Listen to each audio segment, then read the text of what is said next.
அனைவருக்கும் அன்பான வணக்கங்கள். இது மகா பெரியவா சொன்னது யூடியூப் சேனல். ஆடி கிருத்திகை முருகப்பெருமான் வழிபாட்டிற்கு மிக மிக உகந்த ஒரு நாள். சொந்த வீடு யோகம் உண்டாக, திருமண தடை நீங்க, குழந்தை பாக்கியம் உண்டாக முருகப்பெருமானை வழிபடுவதற்கு ரொம்ப சிறப்பான நாள். இந்த வருடம் ஆடி கிருத்திகை வழிபாடு செய்ய உகந்த நாள் எது, நேரம் எது அப்படிங்கறத இந்த பதிவுல தெரிஞ்சுக்க இருக்கிறோம். மிக எளிமையான சூட்சும வழிபாடு எதுங்கிறதையும் தெரிஞ்சுக்கலாம். நமது சேனல் சார்பாக அனைத்து பூஜை பொருட்களையும் அறிமுகப்படுத்த இருக்கிறேன். கர்ம வினை தீர, தெரிந்தும் தெரியாமலும் செய்த பாவம் நீங்க, முன்னோர் சாபம் நீங்க ஆடி அமாவாசை என்று ஆதரவற்றவர்களுக்கு உணவளிக்க முன்வாருங்கள். ஆதரவற்றவர்களுக்கு உணவளிக்க நினைத்தீர்கள் என்றால் 9344692042 இந்த வாட்ஸ்அப் எண்ணுக்கு தொடர்பு கொள்ளுங்க. 29/7/2024 ஆடி மாதத்தின் 13ஆம் நாள் திங்கட்கிழமை பிற்பகல் 2:40 பிறகுதான் கிருத்திகை நட்சத்திரமானது ஆரம்பமாகுது. 30/7/2024 ஆடி 14 செவ்வாய்க்கிழமை பிற்பகல் 1:40 வரைக்கும் கிருத்திகை நட்சத்திரம் இருக்கு. பொதுவாகவே ஒரு நாள் பிறக்கும் போது, அதாவது சூரிய உதயத்தின் போது என்ன திதி இருக்கோ, என்ன நட்சத்திரம் இருக்கோ, அந்த நாள் தான் பாத்தீங்கன்னா வழிபாட்டிற்குரிய நாளாக கருதப்படுது. அப்படி பார்த்தோமே ஆனால் செவ்வாய்க்கிழமை தான் ஆடி கிருத்திகை. ஆனா அனைத்து ஆலயங்களிலும் திங்கட்கிழமை தான் ஆடி கிருத்திகை அனுஷ்டிக்கப்படுது. அதனால இந்த 2 நாள்ல நீங்க வழிபட வேண்டிய முக்கியமான நேரங்கள்லாம் முதல்ல பார்க்கலாம். பிற்பகல் 2:40 3:40 வரைக்கும், மாலை 6:15 7:15, இரவு 7:30 8:30. அதை போல 30ஆம் தேதி காலையில பிரம்ம முகூர்த்த நேரம், அதன் பின் காலை 7:45 8:45, 10:45 11:45.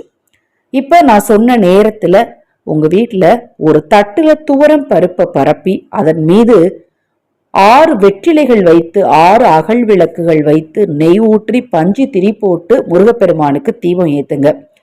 தேனையும் தினை மாவையும் பழங்களையும், குறிப்பாக இது நாவல் பழ சீசன், எல்லா இடங்கள்லையும் கண்டிப்பா நாவல் பழம் கிடைக்கும்.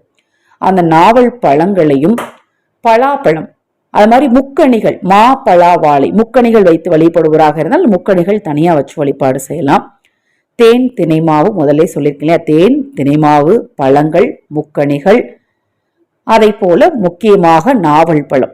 இது கூடவே பார்த்தீங்க அப்படின்னா முருகப்பெருமானுக்கு பாலினால் செய்த ஏதேனும் ஒரு உணவு, ஒரு பால் பாயாசமோ இல்ல பாலினால் செய்த ஏதாவது இனிப்புகளை கண்டிப்பா பிரசாதமாக வைத்து இந்த நாள்ல வேல்மாறல், கந்தர் சஷ்டி கவசம், கந்த குரு கவசம், இதுல உங்களால எதை சொல்ல முடியுமோ அதை மனதார முருகன் முன் அமர்ந்து குறைந்தபட்சம் ஒரு தடவையாவது கண்டிப்பா சொல்லணும். அப்படி சொல்லும் போது மனதார உங்களுக்கு சொந்த வீடு யோகம் உண்டாகணும், திருமண தடை இருந்ததுன்னா அது நீங்கணும், குழந்தை பாக்கியம் உண்டாகணும். குழந்தை வரம் கொடுப்பதில் மிகச்சிறந்த கடவுளாக கருதப்படுவது பாத்தீங்கன்னா முருகப்பெருமான் தான். குழந்தை வரம் வேணும் அப்படின்னா மனதார முருகனை வேண்டுங்க. அதுவும் கிருத்திகை நட்சத்திர நாள்ல முருகனை வழிபட்டோம் அப்படின்னா கண்டிப்பா ரொம்ப சீக்கிரமா குழந்தை பாக்கியம் முருகன் அருளால உண்டாகும். தீராத நோய் தீர உங்க வீட்டுக்கு பக்கத்துல இருக்கக்கூடிய முருகன் ஆலயத்துக்கு அபிஷேகத்துக்கு விபூதிய வாங்கி கொடுங்க. அந்த விபூதி அபிஷேகம் பாத்தீங்க அப்படின்னா எப்பேற்பட்ட நோய் உங்களுக்கு தீர்வதற்கான சூழல் உண்டாகும். தீராத கடன் தீர முருகப்பெருமானுடைய அபிஷேகத்துக்கு தேனை வாங்கி கொடுங்க. அத மாதிரி உங்க குழந்தைகள் உங்கள் சொல் பேச்சு கேட்டு நடக்க அபிஷேகத்துக்கு பஞ்சாமிர்தத்தை வாங்கி கொடுங்க. கணவன் மனைவிக்குள்ள ஒற்றுமை உண்டாக பால் வாங்கி கொடுங்க. இப்ப நான் சொன்ன விஷயங்கள் எல்லாம் இந்த ஆடி கிருத்திகை நாள்ல உங்களுக்கு 2 நாளுமே நேரம் இருக்கு. எப்ப சாத்தியமோ அப்ப தவறாம செய்யுங்க. வீட்டிலையும் தீபமேற்றி வழிபாடு செய்யுங்க, ஆலயத்துக்கும் தவறாம போயிட்டு வாங்க. உங்களால் முடிந்த அளவு ஆதரவற்றவர்களுக்கு உணவளியுங்கள், வஸ்திர தானம் செய்யுங்க. இந்த நாள் உங்களுக்கு ரொம்ப சிறப்பான நாளாக அமையும். உங்க வாழ்க்கையில ஒரு திருப்பு முனைய கண்டிப்பா ஏற்படுத்தும். தொடர்ந்து நம்ம சேனலை பாருங்க, இன்னும் எண்ணற்ற பதிவுகள் தொடர்ந்து வர இருக்கு. ஹரஹர சங்கர, ஜெய ஜெயசங்கர, மகா பெரியவா திருவடிப்பாதம் சரணம் சரணம். நல்லதே நடக்கட்டும்.